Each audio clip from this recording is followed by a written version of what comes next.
Hello everybody, welcome to my channel judiciary prep hub. देखिए, जितने भी स्टूडेंट जेडीए जेलो एग्जाम की तैयारी कर रहे हैं या फिर किसी भी एग्जाम की तैयारी कर रहे हैं जिसमें राजस्थानी स्टैम्प एक्ट पूछा जाता है, आज मैंने मोस्ट इम्पॉर्टेंट जो 20 एमसीक्यूज हैं वो रखे हैं। पूरे एक्ट को हम बहुत अच्छी तरीके से पढ़ चुके हैं। पूरी सीरीज मैंने यूट्यूब पर अपलोड कर दी है।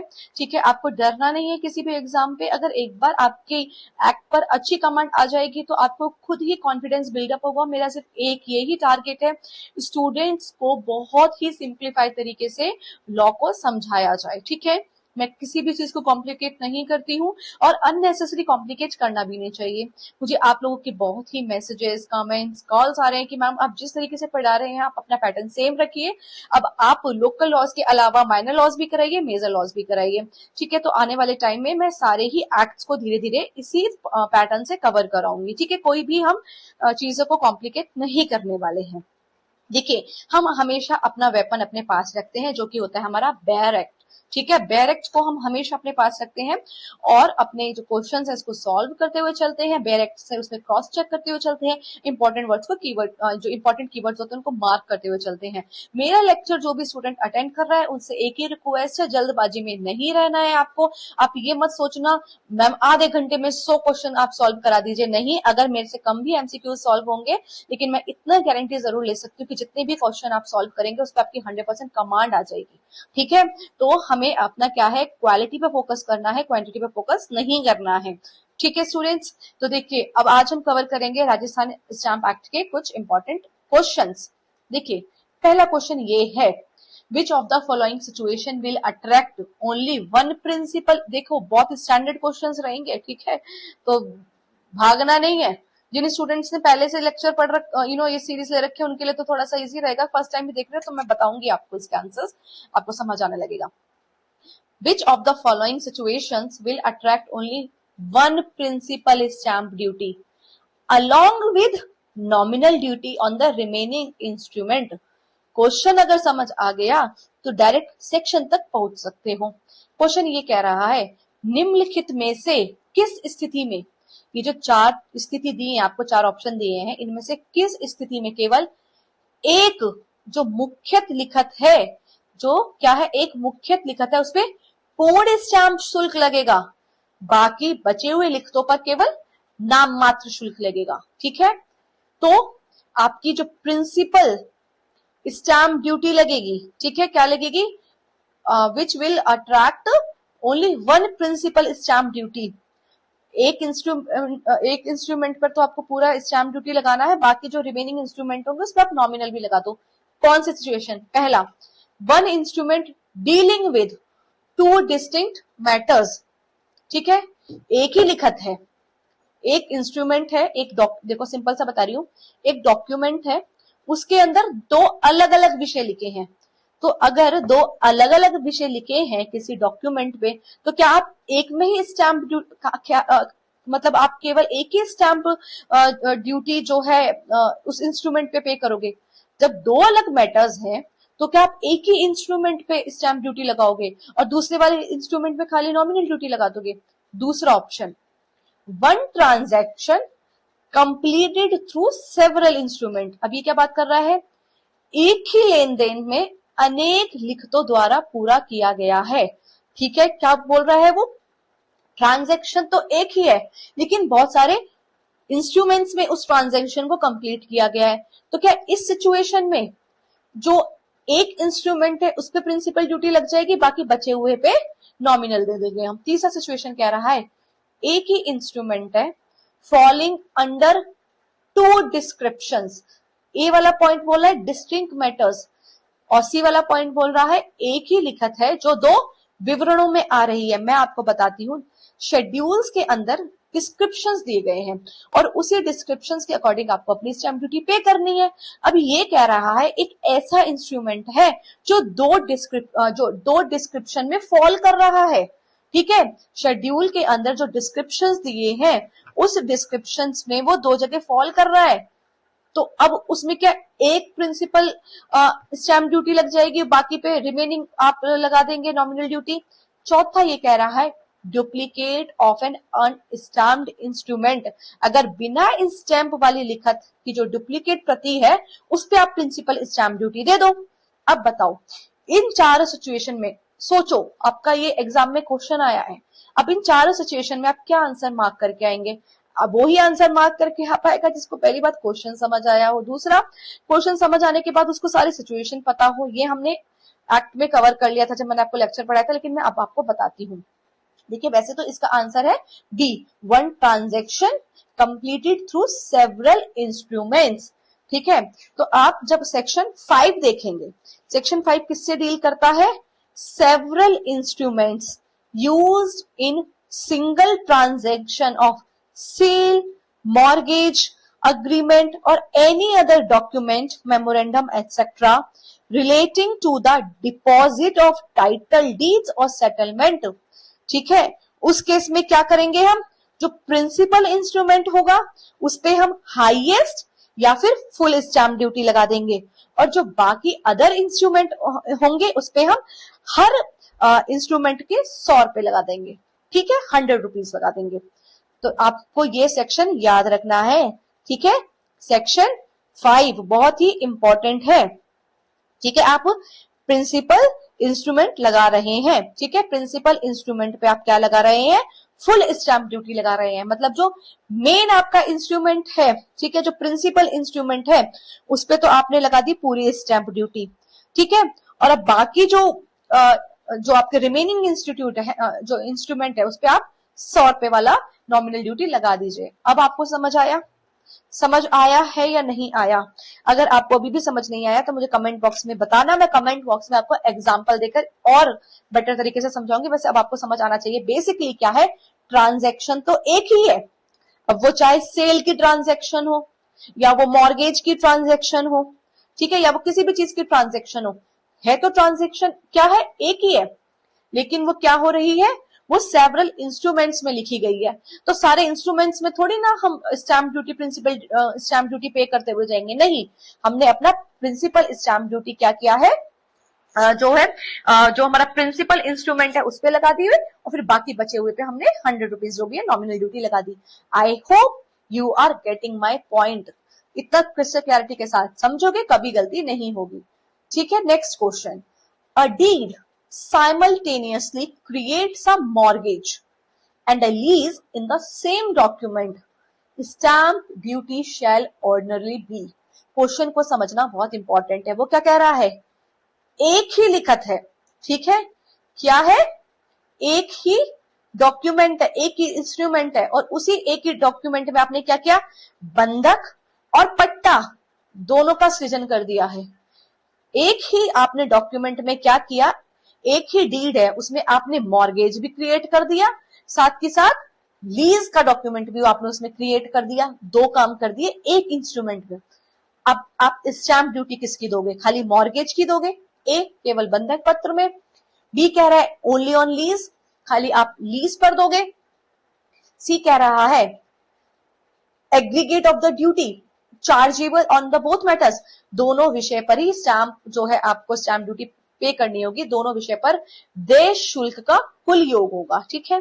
डी, हाईएस्ट ड्यूटी ओनली, उन दोनों में से, मॉर्गेज में से और लीज में से जो हाईएस्ट ड्यूटी है स्टैंप ड्यूटी, केवल वो पे करनी होगी। तो बताइए इसमें से आप स्टैंप ड्यूटी किस पर पे करेंगे? सिर्फ मॉर्गेज पर, या फिर लीज पर, या फिर दोनों पर? ठीक है, या फिर जो दोनों ड्यूटीज की एग्रीगेट आ रहा है उस पर? इसका आंसर है सी। ठीक है, आप इसका आंसर क्या है? सी, एग्रीगेट निकाला जाएगा। ठीक है, aggregate of duties chargeable on both matters, इसका आंसर आ गया है हमारा सी। ठीक है, आपको याद रखना है, भूलना नहीं है।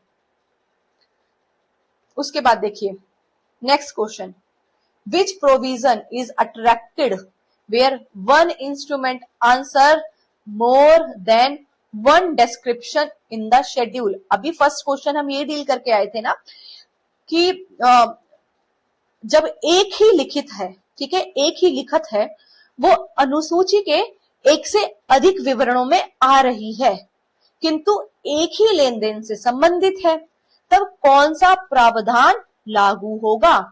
ठीक है, जैसे कि एग्जाम्पल दे रही हूं मैं, आपने बनाया इंस्ट्रूमेंट सेल का।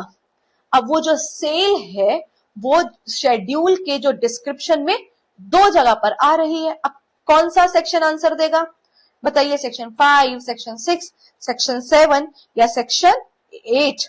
देखिए इसका आंसर है सेक्शन 7।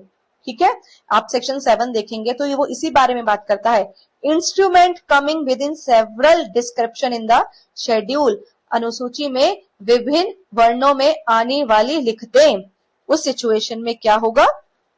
आप सेक्शन 7 में जाएंगे। ठीक है, और अगर मैं इसका आपको वो भी बता देती हूँ कॉन्सेप्ट क्या है। जब एक ही इंस्ट्रूमेंट दो डिस्क्रिप्शन में जाता है तो हाईएस्ट वाला आपको जो स्टैम्प ड्यूटी होती है सिर्फ वो पे करनी होती है, दोनों स्टैम्प ड्यूटी पे नहीं करनी होती है, only one duty is payable. ठीक है, वो भी हाईएस्ट वाली, याद रखना। ठीक है, नेक्स्ट क्वेश्चन हमारा, a counterpart of a lease deed is produced before a court, duty on the original lease deed has not been paid the court में। बहुत ही इंपॉर्टेंट क्वेश्चन है, बहुत ही इंपॉर्टेंट एस्पेक्ट है, समझने लायक है। ठीक है, अगर ये क्वेश्चन आपको ऐसे समझ आने लगे तो आपका एग्जाम अच्छा जाएगा। देखिए ये क्या कह रहा है क्वेश्चन, पट्टे की समकक्ष प्रति न्यायालय में प्रस्तुत की जाती है। ठीक है, मूल लिखत पर स्टैम्प शुल्क अभी तक नहीं दिया गया है। ऐसी परिस्थिति में न्यायालय क्या करेगा? जो lease deed, original lease deed बनाई गई थी उस पर तो स्टैम्प ड्यूटी पे करनी थी, उस पर स्टैम्प ड्यूटी पे नहीं की गई। अब क्या होता है, एक पर्सन होता है, वो क्या करता है कोर्ट में क्या करता है, उस लीज का काउंटर पार्ट प्रोड्यूस करता है। अब कोर्ट क्या कर सकती है? उसको रिजेक्ट कर सकती है, एब्सोल्युटली उसे पूर्णतः अस्वीकार करेगी, एडमिट इट विदाउट ड्यूटी, बिना शुल्क के स्वीकार करेगी, या फिर C permit payment of proper duty and thereafter admit it in evidence, उचित शुल्क जमा कराकर साक्ष्य में स्वीकार कर सकती है। D return it to the collector only, केवल कलेक्टर को भेज देगी। क्वेश्चन समझ आया? एक लीज डीड है, उसका काउंटर पार्ट कोर्ट के में प्रस्तुत किया जाता है। कोर्ट चेक करता है कि ये जो लीज का काउंटर पार्ट मेरे पास आया है, इस लीज पर, जो ये लीज है ओरिजिनल लीज पर अभी तक कोई भी स्टैम्प ड्यूटी पे नहीं की गई है। अब ऐसी स्थिति में कोर्ट क्या कर रहा है, क्या कर सकता है, क्या पावर है? तो इसका आंसर है सी। ऐसी स्थिति में कोर्ट क्या कर सकता है? परमिट कर देगा कि आप पेमेंट करो अभी प्रॉपर, ठीक है, स्टैम्प ड्यूटी की, और उसके बाद ही मैं इसको एविडेंस में एडमिट करूंगा। ठीक है, उचित शुल्क जमा कराकर साक्ष्य में स्वीकार कर सकता है। ठीक है, देखिए बहुत इंपॉर्टेंट पॉइंट आपको बता रही हूं मैं। ठीक है, आप इन सब वीडियोस का ना यूज कीजिए, जिस तरीके से मैं आपको बता रही हूँ उसका आपको यूज करना चाहिए एग्जाम में, इससे बाहर नहीं बनने वाला कुछ। ठीक है, चैनल को सब्सक्राइब नहीं किया है तो चैनल को सब्सक्राइब कर लेना आप लोग। अगर अभी पहली बार वीडियो को देख रहे हो तो मैं बता देती हूँ, मेरे जो हैंड रिटन नोट्स हैं उसकी पीडीएफ बना के भी मैंने स्टूडेंट को अवेलेबल कर दी है कि आपका बस एग्जाम क्वालिफाई हो, आप अपनी बस तैयारी अच्छे से करो। टेस्ट सीरीज बहुत शानदार तरीके से मैंने बनाई है। ठीक है, हर एक सेक्शन को कवर किया है, तो अपनी तैयारी में कोई भी ऐसी चीजें आपको क्रिएट नहीं करनी है जिससे आपका सिलेक्शन रुके। अपने लिए एक जो है आपको एक सीट पक्की करनी है। ठीक है, तो अगर परचेज करना चाहते हैं आप टेस्ट सीरीज नोट्स वगैरह तो आप वो भी कर सकते हैं। इसी तरीके से मैंने आपको टेस्ट सीरीज में क्वेश्चन फ्रेम करे हैं। Next question, which of the following correctly explains the distinction between section 6 and section 7? बताइए धारा 6 और धारा 7 में सही अंतर कौन सा है इन सिचुएशन में? तो देखिए section 6 relates to several descriptions while section 7 relates to several matters। धारा 6 क्या है? अनेक विवरणों से, तथा धारा 7 अनेक विषयों से संबंधित है। B part, section C applies where one instrument cover distinct matters। ठीक है, whereas section 7 applies where one instrument falls under multiple description। बिल्कुल सही बात, धारा 6 पृथक विषयों पर तथा धारा 7 अनेक विवरणों पर लागू होती है। सी बोथ, ठीक है, डील विथ आइडेंटिकल सिचुएशन, दोनों समान परिस्थितियों पर लागू होती है। D neither applies to a single instrument, दोनों किसी भी लिखत पर लागू नहीं होती है। बताइए इसका आंसर क्या है? So correct answer is D. ठीक है, क्योंकि आपको अभी हमने एमसीक्यू सॉल्व किए हैं जब ऊपर, तो हमने पढ़ा ना सेक्शन 6 में हमने क्या पढ़े थे, सेवरल डिस्टिंक्ट मैटर है, ठीक है, सेवरल डिस्टिंक्ट मैटर है, एक ही इंस्ट्रूमेंट के अंदर कोई इंस्ट्रूमेंट है अगर उसके अंदर अलग अलग सेवरल डिस्टिंक्ट मैटर है तो क्या होगा, एग्रीगेट स्टैंप ड्यूटी क्या पे की जाएगी, हाईएस्ट नहीं पे की जाएगी, एग्रीगेट स्टैंप ड्यूटी पे की जाएगी। जैसे एक इंस्ट्रूमेंट है उसमें मॉर्गेज भी लिखा है, सेल भी लिखा है, तो उन दोनों का हाईएस्ट नहीं, उन दोनों का एग्रीगेट स्टैंप ड्यूटी पे की जाएगी। सही बात है, सेक्शन 6। और सेक्शन 7 अभी हमने पढ़ा था कि अगर कोई इंस्ट्रूमेंट है वो शेड्यूल के बहुत सारे डिस्क्रिप्शन में फॉल कर रहा है, जैसे शेड्यूल का एक डिस्क्रिप्शन में सेल के बारे में लिखा है, कहीं और भी लिख दिया। अब ऐसी परिस्थितियों में, ठीक है, कौन सा सेक्शन बात कर रहा है, 7, तो आंसर है इसका B. Next question, which of the following powers cannot ordinarily be exercised by the Inspector General of Stamp? महानिरीक्षक मुद्रांक सामान्यता निम्न में से कौन सी शक्ति का प्रयोग नहीं कर सकते, बताइए। आईजी के पास कौन सी पावर नहीं है, पहली, authorise use of a franking machine, franking machine की अनुमति देना। अब आपको मैं बता देती हूँ ये पूरा कॉन्सेप्ट है, फ्रैंकिंग मशीन क्या है क्या नहीं है, पूरा लेक्चर में पढ़ाया हुआ है, जाके पढ़ लेना, ठीक है। तो जो फ्रैंकिंग बेसिकली स्टैंप ड्यूटी से रिलेटेड होता है, जैसे कि इम्प्रेस्ड होती है स्टैंप ड्यूटी और अडेसिव होती है, उस तरीके से फ्रैंक मशीन का यूज करके भी है। तो इसको यूज करने की जो पावर, फ्रैंकिंग मशीन कौन यूज करेगा, इसको ऑथराइज करने की पावर क्या आईजी साहब के पास है, इंस्पेक्टर जनरल ऑफ स्टैंप के पास। दूसरा, prescribe condition for such authorisation, उसकी शर्तें भी निर्धारित कर सकते हैं क्या, फ्रैंकिंग मशीन को यूज कैसे करोगे आप, उसकी शर्तें भी निर्धारित कर सकते हैं क्या आईजी साहब। C, reduce stamp duty by notification, IGS ने, inspector general of stamp duty ने क्या किया, अधिसूचना में जारी करके स्टैंप शुल्क को कम कर दिया, तो क्या ऐसा हो सकता है। D, authorise any other machine specified by the state government, राज्य सरकार द्वारा विनिर्दिष्ट अन्य मशीनों की भी अनुमति देना। तो इसमें से ऐसा काम कौन सा है जो इंस्पेक्टर जनरल ऑफ स्टैम्प्स नहीं कर सकते, इसका आंसर है आंसर सी, स्टैम्प ड्यूटी को रिड्यूस करने का काम इंस्पेक्टर जनरल ऑफ स्टैम्प का नहीं होता है, ठीक है, आपको ये याद रखना है। और मैं आपको एक बात बता देती हूँ, ये जो हमने पढ़ा आईजीएस की जो फ्रैंकिंग मशीन वाली बात, ठीक है, ये हमने किस सेक्शन से रिलेटेड है, ये है सेक्शन 10 से related, if I am not wrong, ठीक है, let me cross check it. Section 10 duties how to be paid, और ये बात लिखी गई है एग्जैक्टली सेक्शन 10 के सबसेक्शन 4 में, जहां पे बताया गया है आईजी के पास ये पावर है। Okay, next question, which statement is legally incorrect, कौन सी इसमें से जो कथन है वो विधिक रूप से गलत है। A, a surcharge is calculated on the stamp duty, देखो मैं आपको बताती हूँ सरचार्ज क्या होता है। हमने इस एक्ट में क्या पढ़ रहे हैं, हम इस एक्ट में क्या पढ़ रहे हैं, Rajasthani stamp duty, Rajasthani stamp act में, कि अगर आप कोई भी डॉक्यूमेंट इंस्ट्रूमेंट वगैरह बना रहे हो, किसी भी चीज से आपका है रिलेटेड, तो आपको क्या है उसकी स्टैंप ड्यूटी पे करनी पड़ेगी, ठीक है। आपको क्या कर रहे हैं, कुछ ऐसे सर्टेन इंस्ट्रूमेंट होते हैं जिसपे आपको क्या है स्टैंप ड्यूटी पे करनी होती है, सेक्शन 3 ने बोला। सेक्शन 3A ने एक और बात बोल दी, कुछ इंस्ट्रूमेंट ऐसे भी होते हैं जिसपे आपको सरचार्ज भी पे करना होता है, ठीक है, जिसको हम बोलते हैं अधिभार, ठीक है, क्या बोलते हैं, अधिभार। तो बताइए जो सरचार्ज हम जो पे कर रहे हैं अब उसको कैलकुलेट कैसे किया जाता है, surcharge is calculated on the stamp duty, अधिभार स्टैंप शुल्क पर लगाया जाता है, या पेनल्टी में B remitted under section 9A, बताइए धारा 9A के अंतर्गत जो दंड है उसमें छूट दी जा सकती है, क्या ये बात ठीक है। अगर आप सेक्शन 9A देखेंगे वो बात करता है पावर टू रिड्यूस और रेमिज पेनल्टी और इंटरेस्ट, ठीक है। इसका सब ऑप्शन सी, स्टैंप ड्यूटी में always be paid in cash unless otherwise directed, जब तक अन्यथा निर्देश ना हो क्या स्टैंप शुल्क सदैव नकद में दिया जा सकता है। डी, गवर्नमेंट में reduce duty in public interest, लोक हित में सरकार शुल्क कम कर सकती है। बताइए इन सारे स्टेटमेंट में से आपको कौन सा स्टेटमेंट गलत लग रहा है। आंसर इज सी, ये गलत है, स्टैंप ड्यूटी ऑलवेज पे in cash unless otherwise directed, ये गलत स्टेटमेंट है। बाकी ये बिल्कुल सही बात है, जो सरचार्ज हम कैलकुलेट करते हैं वो स्टैंप ड्यूटी से करते हैं, ठीक है।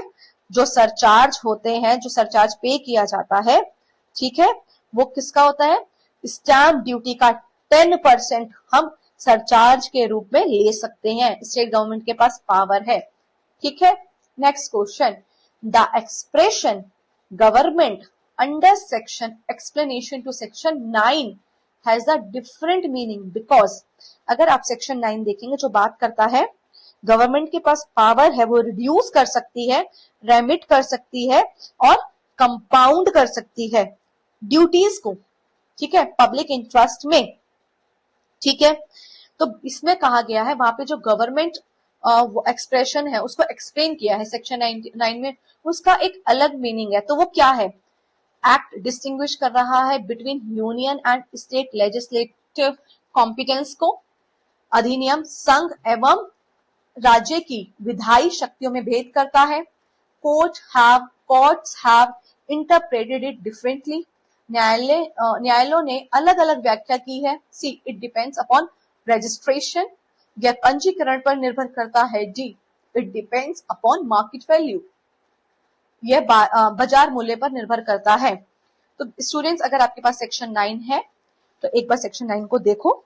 सेक्शन 9 में ये लिखा गया है, एक्सप्लेनेशन देखोगे कि the government means in relation to stamp duty in respect of bill of exchange, checks, promissory notes, bill of lading, letters of credit, policies of insurance, transfer of shares, debentures, proxies, receipt chargeable to stamp duty under the Indian Stamp Act 1899. The central government same as aforesaid the state government. तो यहाँ पे act क्या कर रहा है? यहाँ पे act ने डिस्टिंग्विश किया है between union and state legislative की कॉम्पिटेंस को, क्योंकि सेंट्रल गवर्नमेंट और स्टेट गवर्नमेंट दोनों को अलग अलग से बताया गया है यहाँ पर, ठीक है, सेक्शन 9 में एक्सप्लेनेशन में। Next question, which of the following combination is correctly matched? बताइए, सेक्शन जो 5 है, सबसे पहले तो आपको सेक्शन पता होना चाहिए कि सेक्शन 5, 6, 7, 8 किससे रिलेटेड है। मैं आपको एक ट्रिक बताती हूँ, उस ट्रिक को आपको याद रखना है। देखिए, आप जो चैप्टर 2 देखेंगे स्टैम्प ड्यूटी से जो रिलेटेड है, चैप्टर 2 वो कहां से स्टार्ट हो रहा है? सेक्शन 3 से स्टार्ट हो रहा है, ठीक है, सेक्शन 3 से स्टार्ट हो रहा है और कहां तक है? सेक्शन 34 तक, सेक्शन 34 तक, सेक्शन 3 से लेकर सेक्शन 34 तक। तो देखो सेक्शन 3, 4, ये जो है सेक्शन 3, 3A, 3B आपको याद रखने हैं क्योंकि तीनों ही ट्रिपल एस से रिलेटेड है। ट्रिपल एस याद रखना है, सेक्शन 3, 3A और 3B, ट्रिपल एस।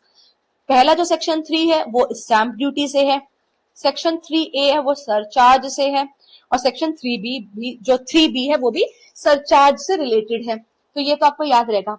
अब जो सेक्शन 4, 5, 6, 7, 8, ठीक है, इसको आप कैसे याद करेंगे? इसको आप याद करेंगे CR। देखो इसमें सारी अप अथॉरिटी से याद रखना है। सेक्शन 4 में आपको याद रखना है C से, सेक्शन 4 को आपको किससे याद रखना है? C से। और इसमें 4A भी है, 4A क्या हो गया हमारा? R। तो सेक्शन 4 है हमारा C और सेक्शन 4A हो गया हमारा R। उसके बाद सेक्शन 5 को याद रखो SI, सेक्शन 5 को आपको याद किससे रखना है? SI। SI का मतलब क्या हो गया? जब सेवरल इंस्ट्रूमेंट हो। सेक्शन 6 को आप याद रखो SDM, किससे? SDM, several distinct matters. किससे याद रखोगे सेक्शन 6 को? SDM, several distinct matter. और सेक्शन 7 को किससे याद रखोगे? SDS, SDS मतलब several description in schedule, several description in schedule, SDS, ठीक है। बाकी 8th आपको याद रखना है, ये बात करता है कॉपीज हो गए, काउंटर पार्ट्स हो गए, डुप्लीकेट्स हो गए, ठीक है। तो आप इसको ऐसे याद रखना, CCD, सेक्शन 8 को आप याद रखना CCD तो जाते ही हो ना कॉफी पीने, तो CCD, कॉपीज, काउंटर पार्ट्स और डुप्लीकेट। अब आपको कोई परेशानी नहीं आएगी। देखो स्टूडेंट, अगर मैं आपके लिए इतनी मेहनत कर सकती हूँ आपके एग्जाम के लिए, तो सोचो आपको कितनी मेहनत करने की जरूरत है। और ये तैयारी ना बिल्कुल एग्जाम ओरिएंटेड है। इस तरीके से पढ़ते जाओगे ना तो एग्जाम आने से पहले इतना कॉन्फिडेंट फील करोगे, इतना अच्छा लगेगा आपको, ठीक है। तो देखिए अब हम करते हैं सेक्शन 5, सेक्शन 5 में हमने क्या पढ़ा? सेक्शन 5 था हमारा एसआई। तो यहां पर बात हो रही है highest duty among description, wait, yes, section 5 किससे, सेक्शन 5 हमने क्या पढ़ा था? सेवरल इंस्ट्रूमेंट होंगे तो हम क्या करेंगे? अगर सेवरल इंस्ट्रूमेंट होंगे तो हम हाईएस्ट या फिर फुल स्टैम्प ड्यूटी पे कर देंगे। तो ये बात बिल्कुल सही है। 6 था एग्रीगेट ड्यूटी फॉर नहीं 5 गलत है, 5 गलत है क्योंकि इसमें बात वर्ड हो गया है डिस्क्रिप्शन, और यहाँ पे डिस्क्रिप्शन की बात हुई नहीं थी, यहाँ पे तो बात हुई थी several instrument in single transaction. 5th गलत हो गया। 6 agreed duty of distinct matter, बहुत सारे मैटर्स हैं, मतलब एक ही डॉक्यूमेंट के अंदर आपने बहुत सारे मैटर्स बना दिए, सेल भी लिख दिया, मॉर्गेज भी लिख दिया, किसके स्टैम्प ड्यूटी दोगे? सिर्फ सेल या मॉर्गेज की? नहीं, दोनों की एग्रीगेट करके। सेक्शन 6 जिसको हमने क्या पढ़ा था? SDM, several SDM, several distinct matters, ठीक है, तो उस केस में एग्रीगेट ड्यूटी, ठीक है। सेक्शन 7 प्रिंसिपल इंस्ट्रूमेंट, सेक्शन 7 को हमने कैसे याद किया था? एसडीएस, ठीक है, सेवरल डिस्क्रिप्शन इन शेड्यूल, तो सेक्शन 7 गलत है। सेक्शन 8 को कैसे याद किया था? सीसीडी, कॉपी, काउंटर पार्ट और डुप्लीकेट। आंसर क्या है इसका? B, yes. Next question, a question of stamp liability first requires determination, ठीक है, whether the case concern several instruments, several distinct matter और several description, the correct order of inquiry is, बताइए correct order क्या है inquiry का? पहले है SI साहब, फिर है एसडीएम साहब, फिर है एसडीएस, तो बताइए। तो हमने पहले क्या पढ़ा? एसआई मतलब इंस्ट्रूमेंट, तो देखिए इंस्ट्रूमेंट वाली बात कहां लिखी है? इंस्ट्रूमेंट, देखिए ट्रांजैक्शन, इंस्ट्रूमेंट और डिस्क्रिप्शन, इस तरीके से था। नंबर ऑफ इंस्ट्रूमेंट्स, फिर क्या था हमारा? एसडीएम, एसडीएम हमारा था सेवरल डिस्टिंक्ट मैटर्स, तो ये हमारा क्या होगा? नेचर ऑफ मैटर से रिलेटेड है। फिर हमारा क्या था? एसडीएस, डिस्क्रिप्शन, तो ये, तो बात, क्वेश्चन समझो पहले। वो क्वेश्चन ये कह रहा है स्टाम्प दायित्व निर्धारित करने के लिए, ठीक है, क्या है? क्वेश्चन ऑफ स्टैम्प लायबिलिटी, पहले क्या डिसाइड करना है कि केस किससे रिलेटेड है? सेवरल इंस्ट्रूमेंट से रिलेटेड है, सेवरल डिस्टिंक्ट मैटर से रिलेटेड है, सेवरल डिस्क्रिप्शन से रिलेटेड है, ठीक है। तो इसको इस तरीके से देखते हैं हम, पहले नेचर देखते हैं उस इंस्ट्रूमेंट का, मैटर देखते हैं, फिर डिस्क्रिप्शन देखते हैं, ठीक है। इसका आंसर है सीओडी, तो नहीं है, बी, यस, यस, बी इसका आंसर है। तो गाइस आज हमने 10 क्वेश्चन ही सॉल्व किए हैं, लेकिन आपको भी पता है कितना इंपॉर्टेंट पार्ट, क्योंकि सोचो अगर यहां से ही क्वेश्चन आपके बन जाए, अब आपको लगता है कि कोई कंफ्यूजन है? बिल्कुल भी नहीं है। तो अगर आप मेरे इस चैनल पे फर्स्ट टाइम